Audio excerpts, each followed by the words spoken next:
Hoy nos encontramos con bastantes preguntas que tienen que ver con esos ciclos de sufrimiento intenso que tienen un responsable, y ese responsable es lo que algunos denominan el depredador emocional o los vampiros emocionales. Cuando estamos hablando de un depredador emocional o de un vampiro emocional, ¿exactamente de qué estamos hablando? Muy bien. Pues es un subtipo de maltrato, pero mucho más insidioso, mucho más silente y mucho más peligroso que el maltratador explosivo, violento, físico, manifiesto. Entonces, el depredador, además, hay una autora muy buena que ha sacado un libro al mercado, Neus Colomer, Ana Martos, también la doctora Irigoyen, que hablan sobre este perfil. Bien, lo mismo que en la naturaleza. Existen los depredadores animales que capturan y que aniquilan a los más débiles, y lo hacen siempre con camuflaje, son muy sigilosos y con paciencia. El depredador humano o el vampiro humano lo que hace no es depredar a los más débiles, sino a los más aptos. ¿A quiénes son para un depredador? Bueno, hay quien considera que en la naturaleza pasa igual. Y de hecho, sí, yo recuerdo un zoólogo que, despreciando en cierta ocasión las teorías de Darwin en el sentido de que los más débiles caen, decía: déjese usted de tonterías, el lobo que va cazando conejos no se tira por el conejo más delgado. Claro, efectivamente. Y es verdad. Pero a lo mejor el que está un poco más cojo, más tullido, sí, porque le es más fácil. Parece ser que no, que pero van a por desde el más luego gordito. El apetitoso es más. Claro. Bueno, pues los humanos efectivamente van a por los más apetitosos. Pero ¿quiénes son los más apetitosos para un depredador humano? Curiosamente son personas bondadosas, generosas, optimistas, vitalistas, con fuerza espiritual. ¿Por qué? Porque son características que el depredador humano no ha tenido y que anhela y envidia. Pero en lugar de manifestarse claramente, lo hace de un modo represivo.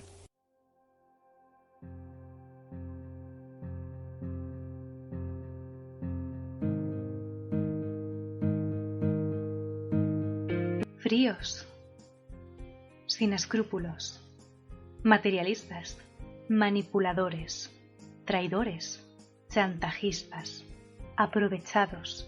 Son vampiros psíquicos. Estas serán las palabras de Pilar Muñoz, una psicóloga. Hola y bienvenidos una vez más a otro programa que intenta arrojar algo de luz contra este mundo viperino. Soy Alba Lovera y en esta ocasión vengo a hablarles de un grado de toxicidad muy presente en nuestros días.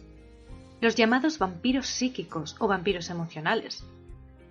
Es algo que siempre ha habido y desgraciadamente siempre habrá.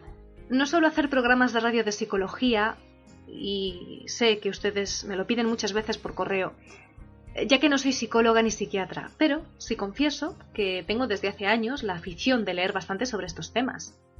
Aún así no pretendo compararme con un especialista que ha realizado su carrera, su máster, sus prácticas, para nada. El otro día estaba tomando un café con una amiga y empezó a contarme que en su adolescencia, en el instituto, conoció a una persona, una compañera de clase. Y esta compañera tenía una actitud muy absorbente. Hacía que la gente se sintiese obligada a prestarle atención, a hacer cosas por esa compañera, a comprometerse. Básicamente te hacía sentir como que estabas constantemente en deuda con ella. Mi amiga afortunadamente pudo detectar a tiempo lo tóxica que era esa compañera y comenzó a alejarse. Lo llamativo de esta anécdota es que cuando mi amiga hizo eso, perdonen por repetirme con los términos, pero es que no quiero dar nombres. Cuando mi amiga hizo eso, el resto de sus compañeros de clase empezaron a presionarla para que siguiera atendiendo a esa chica tan tóxica, para que tolerara esa actitud. Mirándolo desde fuera, el resto de personas prácticamente presionaba a todo aquel que no se dejase utilizar por esa compañera. Esa compañera tan tóxica había conseguido, con un poco de carisma y algún regalo de los caros, de marca, vamos a decirlo así, tener a toda la clase a su servicio, dando siempre a todo el mundo una imagen de desvalida y de muy implicada con tu vida personal. No sé si me estoy explicando, es un poco difícil. Estoy intentando utilizar las palabras más acertadas. Es complicado hablar de esto porque a día de hoy claro, lo miras desde una perspectiva más fría, más objetiva, más adulta también, ya que esto pasó cuando mi amiga tenía 15 años.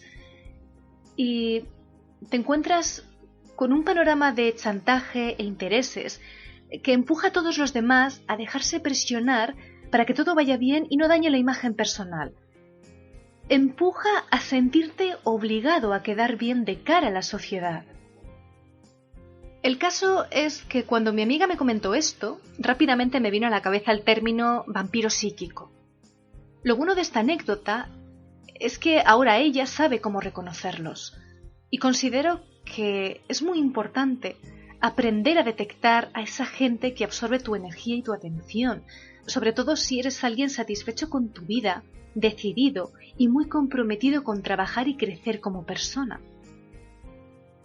Ya les he dicho que no suelo hacer programas sobre psicología, pero creo que este podcast les va a resultar útil, porque vamos a tratar juntos qué es exactamente un vampiro psíquico, cómo detectarlos y cómo evitar que nos hagan daño. En un mundo viperino en el que la mayoría de la gente busca oscurecer y hundir tus proyectos y tu espíritu de lucha, es importante dejarles al descubierto y apartarles de tu vida. ¡Empezamos!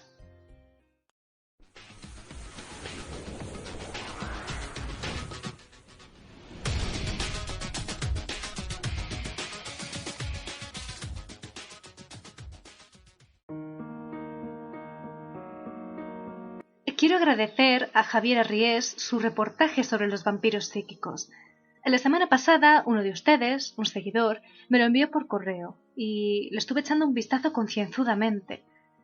Este reportaje es bastante interesante porque no solo trata al vampiro psíquico en sí como el ladrón de energía vital que es, sino que también explica, gracias a los aportes que le han cedido los testimonios de las víctimas de estos vampiros, que hay organizaciones, secretas por supuesto, que enseñan a sus miembros a convertirse en depredadores energéticos. Estamos rozando la delgada línea que separa la psicología de la psiquiatría más caricaturesca, de la obsesión extremista que tienen de hacer todo lo posible, tanto con acciones como con intenciones, para dejar seca a su víctima. Esto es algo real, tan real como que el ser humano puede llegar a ser lo más despreciable que camina sobre la faz de la Tierra. Pero vamos por partes. Antes de continuar con el reportaje de Javier Arries, primero vamos a dejar a un psicólogo que nos explique exactamente qué son los vampiros psíquicos.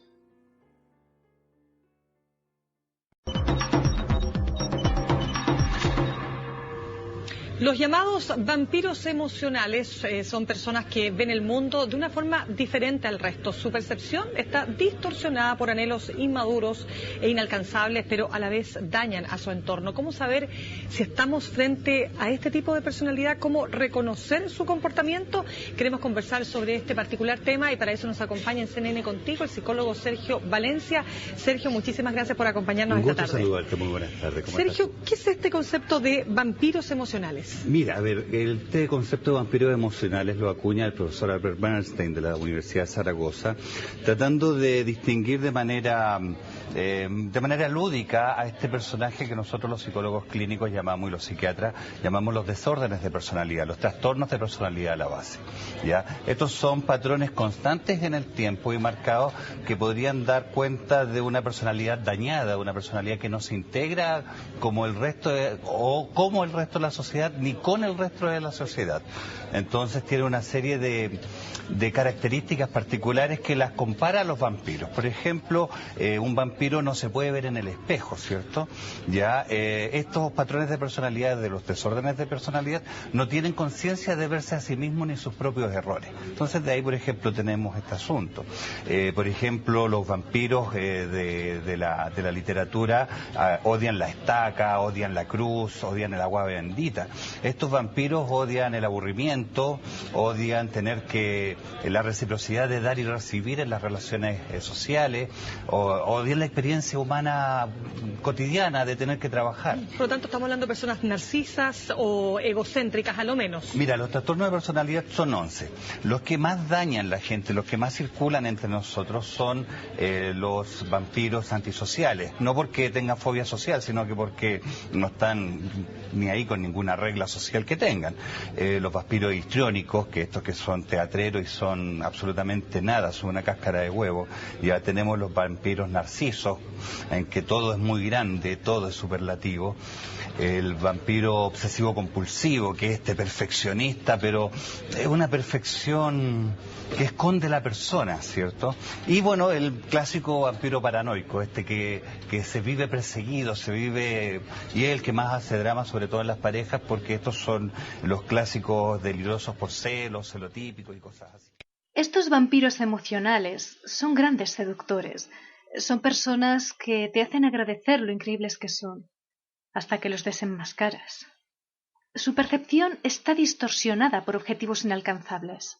Sigamos escuchando a este psicólogo.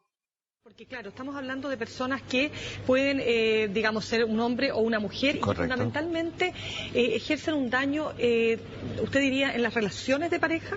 O sea, mira, a ver, en pregrado, en los primeros años de universidad nos enseñan que la salud mental es tener el control de la vida, tener el control de ti, ¿ya? Y cuando tú pierdes salud mental te vuelves loco, ya sea o te pones neurótico o te pones psicótico, ¿ya? Pero estos trastornos de personalidad, o sea, los vampiros emocionales no se vuelven locos, vuelven locos a los que tienen al lado. ¿De qué forma? Aquí nos surgen dos preguntas. La primera, ¿cuándo despierta la víctima? ¿Cuándo sabe que hay algo que no va bien? Y la segunda, ¿el vampiro psíquico sabe el daño que es capaz de hacer? ¿Lo hace a conciencia? Aquí me atrevo a señalar que algunos de sus mecanismos son idénticos a los de los maltratadores, porque se escudan en decir: «Ah, yo no he hecho nada, has sido tú, que me has empujado a ello». Cuando ya te quedaste vacía, sin sangre, sin energía, muchas veces sin billetera, muchas veces perdiste todo. Ahí te das cuenta.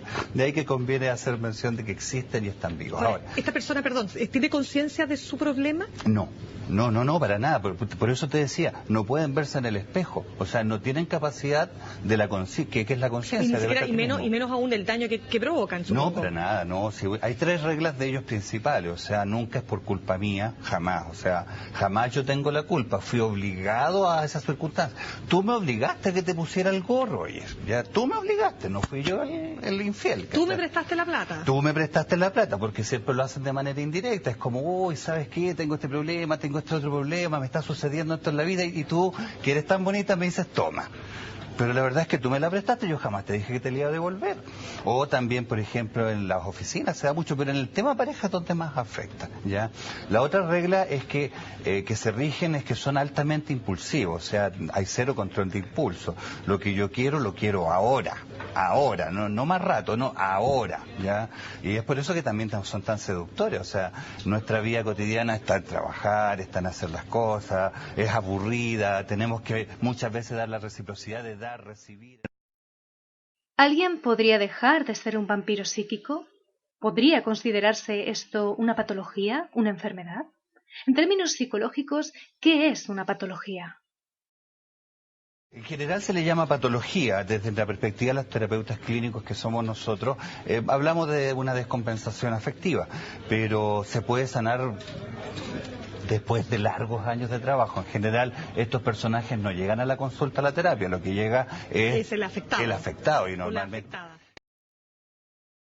Terminemos con esta explicación preguntando ¿cómo podemos detectar que estamos siendo víctimas de estos vampiros emocionales? Mira, más que saber, bueno, hay un libro muy bueno que es El vampiro emocional del profesor Albert Bernstein, ¿cierto? Ahí te lo presto después. Pero mira, son 3 consejos prácticos. Recuerda que nada puede ser tan hermoso, nada puede ser tan hermoso. O sea, si tú ves que esto es tan hermoso, dúdalo, ¿ya? Segundo, cuando te pilles haciendo cosas que nunca has hecho antes, dúdalo, ¿ya? Y tercero, sigue el procedimiento. O sea, nunca aceleres un procedimiento. ¿Qué significa eso? Por ejemplo, si yo voy a establecer una relación de pareja y esta relación de pareja habitualmente me demoro 3 semanas en conocer a alguien y estoy a los 2 días obnubilado porque encontré el amor de la vida, dudémoslo, ¿ya? Significa, si yo acostumbrado a no invitar a cenar a alguien a mi casa hasta tal fecha, no lo hago. ¿Cómo es que lo estoy haciendo antes? ¿Ya? Nada puede ser tan cierto si es tan maravilloso. Entonces aplica la duda, es el consejo para alejar un poco. Ya saben lo que dicen, que la duda es el principio de la sabiduría, y creo que no hay nada más sabio, en este caso, que dejarse llevar por la lógica y la razón. Pero errar es humano, no estamos exentos de tropezar por mucho que no sepamos la teoría. Vamos a ser un poco más pícaros y ponernos en una situación hipotética más discreta, más sutil. El psicólogo Fernando Pena explica en 2 minutos, de forma muy acertada, cómo se comportan estos vampiros psíquicos, cómo te infectan y te contagian su asquerosa forma de ver el mundo. Vampiros emocionales. Lo reconocerás enseguida. Son una especie bastante habitual.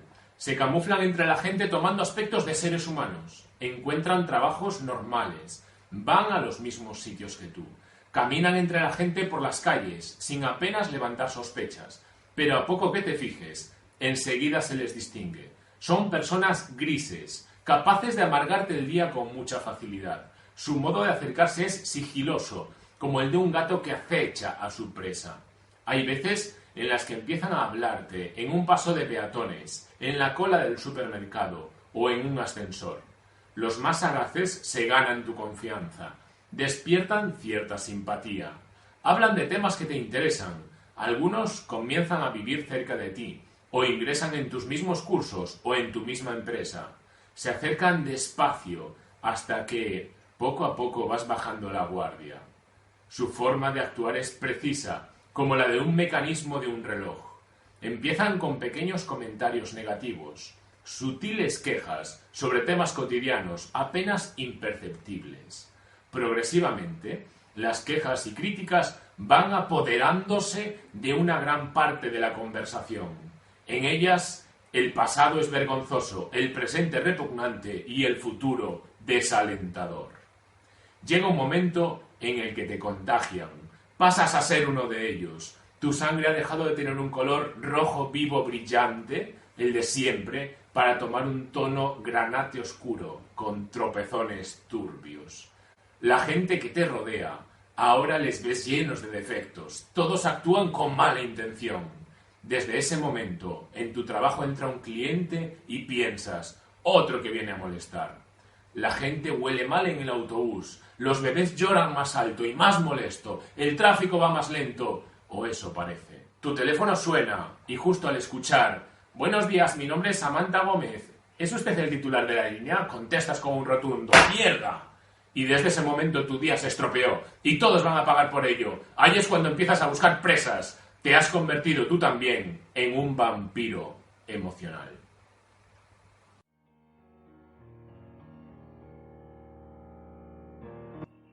Ustedes saben que cuando hago un programa, y más de esta índole, intento ofrecer la otra cara, una contraargumentación, otra explicación, teniendo en cuenta que el tema de los vampiros emocionales no es algo psicológico solo, sino también abstracto, porque estamos hablando de robar energía vital y de manipular los pensamientos. Lo único que se me ocurre es hablar de la fuerza vital desde el plano científico más riguroso. La existencia o no de una fuerza vital ha sido motivo de controversia entre filósofos y científicos. Los mecanicistas niegan la existencia de algo más allá de la materia. Esta postura se opone al vitalismo, según el cual los seres vivos poseen una fuerza vital no material que les anima y los distingue de las cosas sin vida. Quizá una de las teorías vitalistas más populares es la del magnetismo animal, promulgada por el médico alemán Franz Mesmer. Otro representante del vitalismo fue el médico enciclopedista Paul Joseph Barthet, el propulsor del llamado vitalismo de Montpellier, que postulaba la existencia de un principio vital que desaparecía al morir del cuerpo. Las ideas del filósofo estadounidense Ralph Waldo Emerson calaron hondo sobre pensadores como el filósofo alemán Nietzsche o el francés Bergson, partidario de la existencia de una fuerza vital, según Emerson. Posiblemente uno de los exponentes más radicales y recientes del vitalismo fue el controvertido médico, psiquiatra y psicoanalista austríaco Wilhelm Reich, que postuló la existencia de una energía que él llamó orgónica. Este especialista incluso estuvo en contacto con Einstein para proponerle experimentos que permitieran medir los efectos del orgón. En 1939, el matrimonio Kirlian inventó la cámara que lleva su nombre, y muchos son los que afirman que esta cámara fotografía el aura. Pero los científicos atribuyen el resplandor que aparece en las imágenes a un fenómeno físico conocido como descarga de corona. Sea como fuere, hasta el momento no hay ninguna prueba física científica de la existencia de la fuerza vital.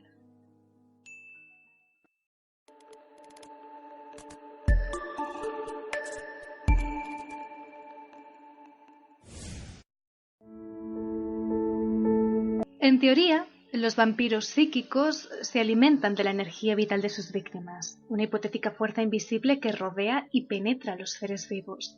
Se trata de una creencia universal. Las palabras alma y ánima derivan del latín anima, y este a su vez del griego ánimos, que significa viento. El ánima es, por tanto, esa fuerza similar a un hálito, a un soplo semejante al aire e invisible como este. Este aliento de vida, en hebreo, se denomina nefesh, que significa literalmente viviente, palabra que por cierto aparece con frecuencia en la Biblia. Al fin y al cabo, no en vano, el Creador, Dios, dota de vida al hombre y a los animales soplando sobre ellos su propio hálito. Entre los egipcios, ese poder que anima a los vivientes es el Ka, que al abandonar el cuerpo provoca la muerte. Es también el prana, el aire que inspira de la tradición hindú, el cual se aglutina en centros llamados chakras mientras circula a través de ciertos canales invisibles denominados nadis. También podemos referirnos al ki, palabra china que significa, como no, aire o aliento, el cual viaja a través de los kin, los canales o meridianos de la acupuntura. Les acabo de soltar todo este ladrillo para que vean cómo la energía vital es algo que guardan en común todas las culturas, siendo indistintamente de Occidente o de Oriente, al igual que no importa que sean monoteístas, politeístas o no teístas, como el budismo. El caso es que la energía vital es algo que siempre ha hecho al ser humano plantearse gran diversidad de cuestiones y creer en varias hipótesis o teorías. La denominación de vampiro psíquico, tan popular en la actualidad, por cierto, tiene un origen relativamente reciente. La expresión fue popularizada en los años 70 por LaVey, el controvertido fundador de la Iglesia satánica. LaVey trató el tema del vampirismo psíquico en un capítulo de su obra La Biblia satánica, aunque utilizó el término para referirse a personas manipuladoras que nos hacen sentir culpables sin razón aparente y que consiguen lo que quieren usando al prójimo y recurriendo a todo tipo de artimañas, incluida la lástima. El capítulo de la Biblia satánica que trata sobre los vampiros emocionales es el número 8, titulado No todos los vampiros chupan sangre. No es un capítulo muy extenso, tiene 4 páginas hablando del tema. Realmente no hay mucho que decir de los vampiros psíquicos. Ya que tengo por aquí la Biblia satánica, fue un regalo que me hizo un amigo cuando yo tenía 16 años. Por aquella época recuerdo que hablaba muchísimo de filosofía con bastantes de ustedes. Por eso este amigo que sabía de estas conversaciones me la regaló. Bueno, voy a compartirles unas líneas que personalmente me parecen una gran jugada y una forma de darles, como quien dice, un poco los morros a esta gente tan aprovechada y tóxica. Como se me ríe alguno de ustedes, les echo una maldición, ¿eh? Ya está, lo tengo señalado. Les leo. Para que no confundas el amor desesperado, que es bastante egoísta, con el vampirismo psíquico, vamos a aclarar la gran diferencia que hay entre ambos. La única forma de determinar si estás siendo víctima de un vampiro es sopesar lo que le das a esa persona y comprobar lo que recibes a cambio. La única forma que tiene un satanista puro de tratar con un vampiro psíquico es hacerse el tonto, comportarse como si éste fuera sinceramente altruista y no esperar nada a cambio de sus acciones. Dale una lección aceptando con educación lo que te da, agradeciéndoselo lo suficientemente alto como para que todos te oigan. Y márchate. De este modo sales vencedor. ¿Qué puede decir él?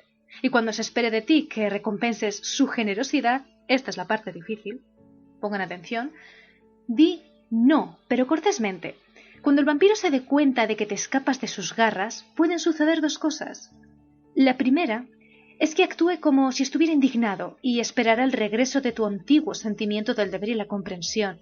Sin embargo, cuando esto no suceda, si así lo haces, mostrará su auténtica cara, se enfadará y será vengativo. Una vez los hayas puesto en esta situación, serás tú el que pueda representar el papel de la parte perjudicada. Después de todo, no has hecho nada malo. Lo único que sucede es que tenías obligaciones apremiantes cuando él te necesitó, y ya que él no esperaba nada a cambio de sus regalos, no debería guardar resentimiento alguno. Generalmente, el vampiro psíquico se dará cuenta de que sus métodos están al descubierto y no seguirá presionándote. Decidirá que ya no le merece la pena malgastar su tiempo contigo y se irá en busca de la siguiente víctima. ¿Creen ustedes que la cosa termina aquí? ¿Creen ustedes que una persona con esta actitud va a darse por vencida rápidamente? No. No obstante, dice el libro de LaVey, hay ocasiones en que el vampiro psíquico no suelta a su presa con tanta facilidad y hace todo lo posible para seguir atormentándola. Dispone de mucho tiempo para ello, porque una vez que se le ha rechazado, abandonará todo lo demás. Lo poco que tenga, porque para dedicarse a hacer esto... para utilizar cada momento a planear la venganza a la que cree tener derecho. Por esta razón, es mejor evitar una relación con este tipo de personas. Su adulación y dependencia de ti pueden resultar al principio muy halagadoras y sus obsequios materiales muy atractivos, pero al final te encontrarás una y otra vez pagando un precio muy alto por ellos. No malgastes tu tiempo con personas que acabarán destruyéndote. En vez de eso, concéntrate en quien aprecia tu sentido de la responsabilidad y demuestra los mismos sentimientos hacia ti. Y termina así. Y si el vampiro psíquico eres tú, escucha este consejo. Cuídate del satanista, que está preparado y dispuesto a atravesar su corazón con una proverbial estaca. Bueno, creo que no hace falta ser satanista para tener esto en cuenta, pero hay que reconocer que la estrategia es buena. Ahora que hemos tratado cómo defenderse de manera rápida y directa, vamos a hablar brevemente sobre cómo defenderse desde el plano ocultista. Sé que varios de ustedes son escépticos, pero entiendan que mucha gente del público no lo es. Aún así, creo que les va a interesar porque hay referencias literarias con una base filosófica, y eso sí que no me lo pueden negar, eso es historia. Ya saben que la ciencia y la religión van cogidas de la mano. En la literatura ocultista encontramos métodos para defendernos del ataque de un vampiro psíquico. La mayoría de estas técnicas se basan en idénticos procedimientos a los que emplean los vampiros psíquicos, y en las mismas juegan un importante papel la visualización. Si creemos que estamos en presencia de un vampiro psíquico, algunas de las medidas a tomar serían: primero, proteger las zonas de nuestro cuerpo por las que supuestamente el vampiro puede absorber nuestra vitalidad, especialmente el plexo solar. Mantener los brazos cruzados sobre el abdomen y cruzar las piernas, además de constituir una señal de que estamos a la defensiva en el lenguaje no verbal, también evitaría derramamientos de fuerza vital por nuestra parte. Al mismo tiempo, podemos visualizar, tratar de ver con la imaginación de la manera más intensa posible, que estamos rodeados de un muro o esfera de luz impenetrable. También es recomendable visualizar algún tipo de símbolo religioso o similar que se asocie con la idea de protección. Cruces, ankhs, manos hamsa con un ojo en la palma, pentagramas, sellos de Salomón, etc. Este símbolo protector debe imaginarse como formado de luz y situado entre nosotros y el vampiro. Pueden combinarse ambas ideas visualizando que estamos rodeados de una esfera de luz sellada por dicho símbolo tanto delante, detrás como a nuestros costados. Además, podemos imaginar que nuestra esfera protectora, conforme aspiramos en cada respiración, se hace más y más fuerte. Existe la creencia de que algunos vampiros psíquicos, conscientes de su condición, tienen la capacidad de proyectarse durante el sueño para visitar por la noche a su víctima y drenar su vitalidad. En este caso, los ejercicios de visualización deberían realizarse antes de irnos a dormir para nuestra protección. La esfera de luz debería ampliarse para cubrir toda la habitación en la cual nosotros, la víctima, estaríamos. Creo que con la mente se pueden hacer cosas maravillosas. Sean ustedes escépticos o no, pienso que estamos todos de acuerdo en que ante gente tan chupóptera, tan absorbente, lo mínimo que se puede hacer es trabajar en la autodefensa mental. Un manipulador no es alguien que necesariamente se alimente de nuestra fuerza vital.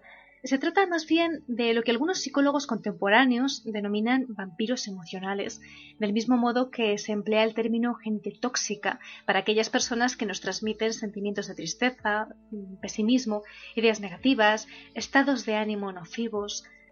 Estos vampiros emocionales han sido objeto de estudios de psicólogos como, por ejemplo, el estadounidense Albert Bernstein, autor de un libro cuyo título es suficientemente claro: Emotional Vampires, vampiros emocionales. Volvemos de nuevo con LaVey, quien tomó a su vez el término de una obra titulada Autodefensa psíquica, publicada en 1930.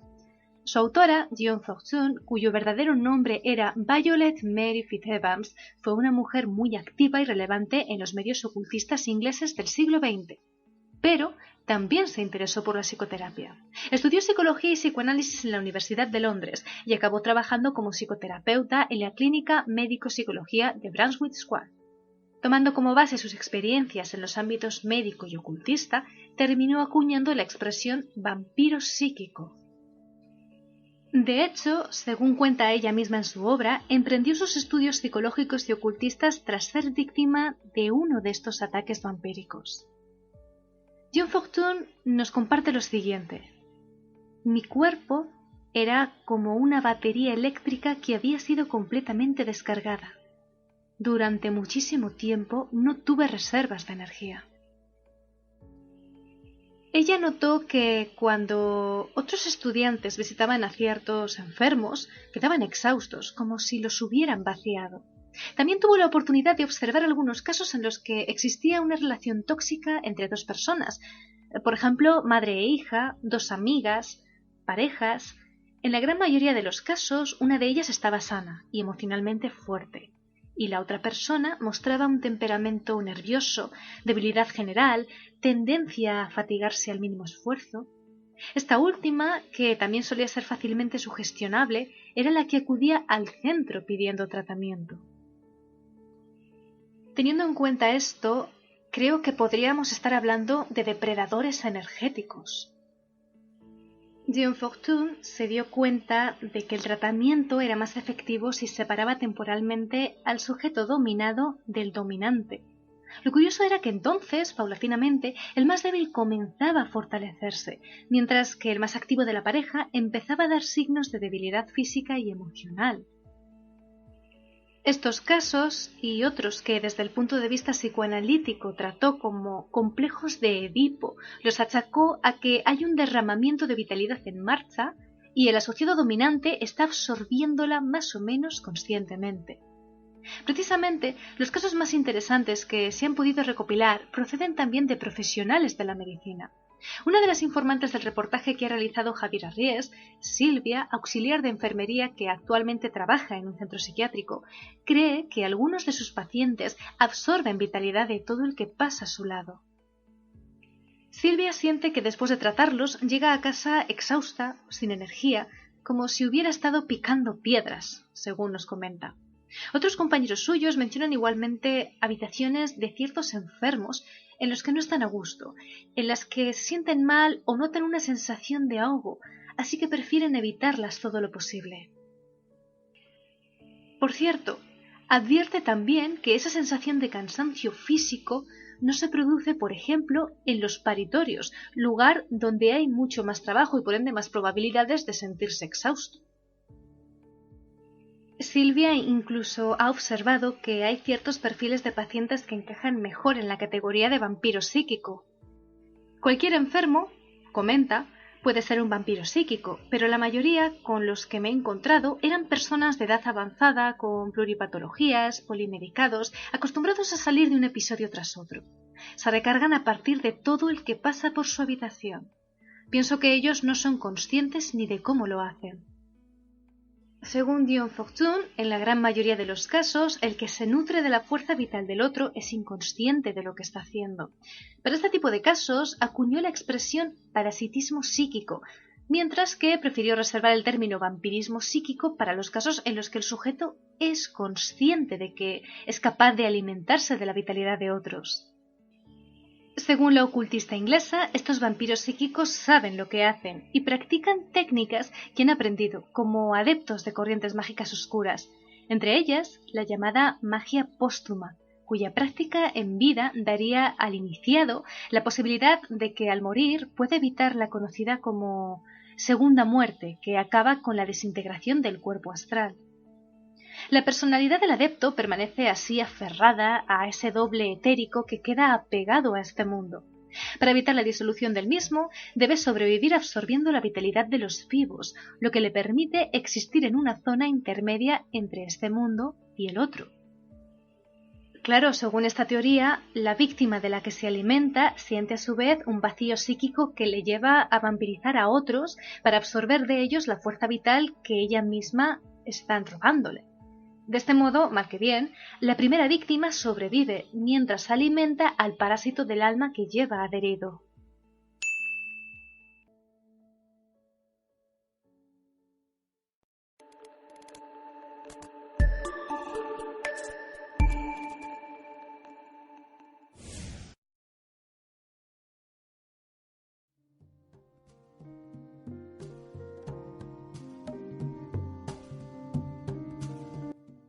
Nos encontramos en el último bloque de este programa y, tal y como les prometí, voy a hablarles de la parte más excéntrica, de cómo hay grupos de personas que llevan estos trastornos y patologías al límite y se requieren en la negatividad más absoluta, de cómo actúan y dedican sus energías a llevar a cabo conjuros y planes de dominación mundial y qué constancia se ha documentado sobre esto.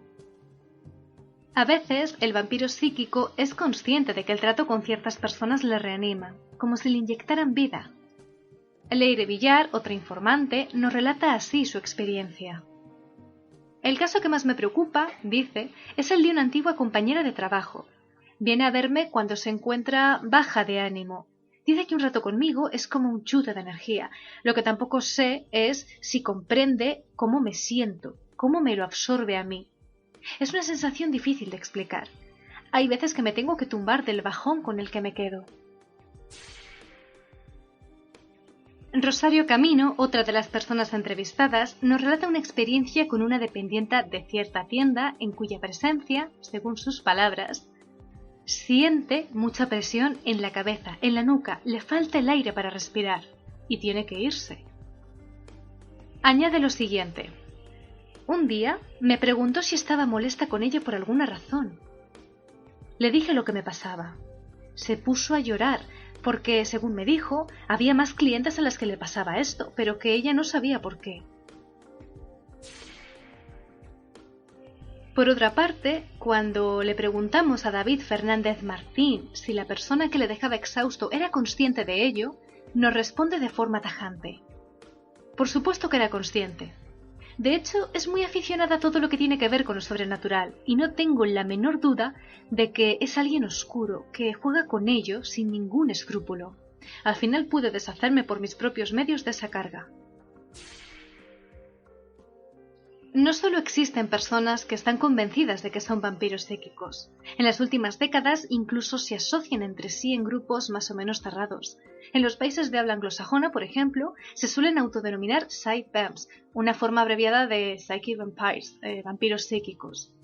Una de estas asociaciones, muy popular entre los seguidores de la denominada subcultura vampírica de Estados Unidos, es House Kepero. Tras este grupo de trabajo, como ellos mismos se denominan, organizado en un sistema jerárquico de castas o grados, están los sacerdotes, los consejeros y los guerreros. Está también Michelle Belanger, una Psy-Vamp estadounidense de 44 años que ha publicado varias obras sobre el tema.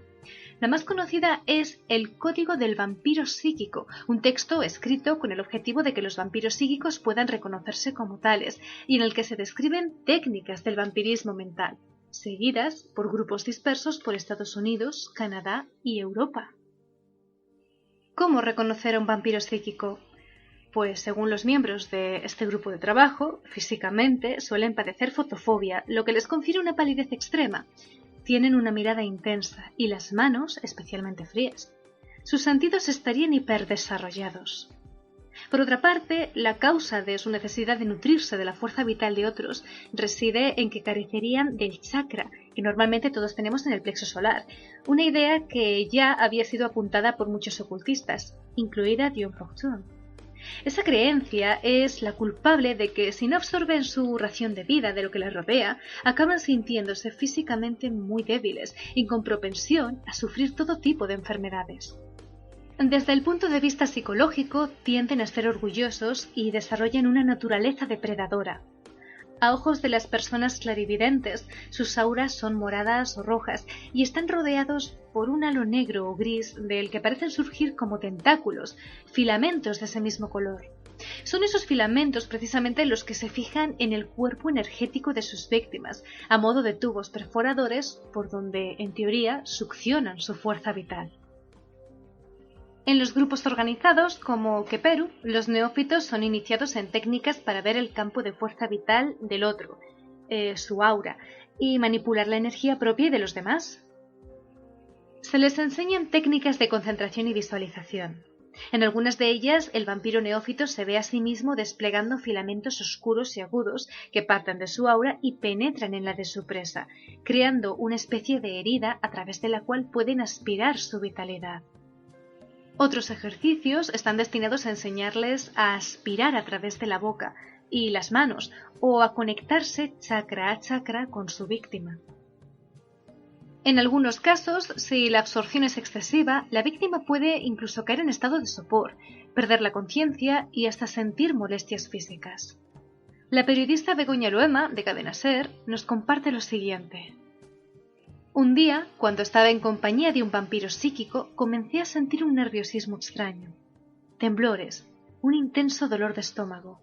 Después de ese encuentro tuve otros en los que padecí náuseas, mareos y vómitos. La verdad es que no es el único caso de esta clase. Otra informante, Mercedes Peraita, nos comenta que había una compañera que conseguía agotarla solo con estar a su lado durante 5 minutos. Cada vez que estaba en casa, dice, con ganas de charlar, me dejaba exhausta. A los pocos minutos de hablar con ella empezaba a sentir mucha flojera, dolor de cabeza y hasta mareos. En alguna ocasión tuve que cortar la conversación para ir a tumbarme y recuperarme. No solo se instruye a los vampiros psíquicos novatos para que depuren sus técnicas de alimentación psíquica, también pueden usar, en dirección opuesta, la compenetración que crean con la presa. Es decir, en lugar de absorber su vitalidad, perforan su aura para inyectar en ella ideas, pensamientos, emociones. Se les enseña a utilizar la fuerza vital que han absorbido para proyectarla, coloreándola, con diferentes ideas y sensaciones para obtener distintos propósitos, desde sanar hasta hacer daño. Si tenemos que destacar algo de todo esto, es una organización con tintes religiosos llamada el Templo del Vampiro. Está inscrita como religión reconocida en Estados Unidos, ¿saben? Desde diciembre de 1989. Su fundador es Lucas Martel. Esta peculiar iglesia incluso tiene su propio libro sagrado, titulado La Biblia del Vampiro. Una de las metas del Templo del Vampiro es reunirlos a todos para enseñarles a ser conscientes de lo que son y de su superioridad respecto del resto de los mortales, y ponerlos en contacto con los llamados dioses no muertos. Para ello, en un ritual iniciático que ellos mismos califican de terrible, los dioses vampiros tomarán la vida del aspirante, su flujo vital, y se lo devolverán transmutado. Conscientes de su origen y de su poder, los nuevos vampiros psíquicos contemplarán al resto de los seres humanos como esclavos, ganado del que es lícito alimentarse absorbiendo su fuerza vital, lo que además de nutrirse les dará la oportunidad de acrecentar los poderes psíquicos que les distinguen del resto de la humanidad. En definitiva, existan o no la fuerza vital y el vampirismo psíquico, sí me gustaría terminar este programa con una reflexión. Se trata de asuntos muy resbaladizos y requieren que los observemos con precaución para no dejarnos llevar y acabar discriminando a gente deprimida, gente que está en un mal momento, a toda aquella persona que necesite ayuda. En muchos casos se trata de experiencias subjetivas, de modo que corremos el riesgo de estigmatizar a personas que realmente no han hecho nada. Nos veremos en el próximo programa.